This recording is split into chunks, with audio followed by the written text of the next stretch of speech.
আজ অক্ষয় তৃতীয়া। অক্ষয় তৃতীয়া হলো চান্দ্র বৈশাখ মাসের শুক্লপক্ষের তৃতীয়া তিথি। আজকের এই দিনটা বিশেষ হওয়ার অনেক কারণ বর্ণিত রয়েছে পুরাণ ও বিভিন্ন শাস্ত্রে। হিন্দু ধর্মাবলম্বীদের মতে আজকের এই পবিত্র তিথিতে কোনো শুভ কার্য সম্পন্ন হলে তা অনন্তকাল অক্ষয় হয়ে থাকে। তাই আজকের দিনে অনেকে দান করে নিজের পুণ্য অক্ষয় করেন, সে সাথে নামজপ কীর্তন ভগবত ভক্তদের সেবা করেন। আজকের এই দিনটা বিশেষ হওয়ার অনেক কারণ বর্ণিত রয়েছে পুরাণ ও বিভিন্ন শাস্ত্রে।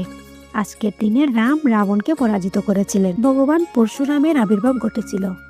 সত্যযুগ শেষ হয়ে ত্রেতা যুগের সূচনা হয়েছিল। মহাভারতে দ্রৌপদীর বস্ত্রহরণ হয়েছিল। দেবতা গণেশ বেদব্যাসের মুখনিসৃত বাণী শুনে মহাভারত লিখতে শুরু করেছিল।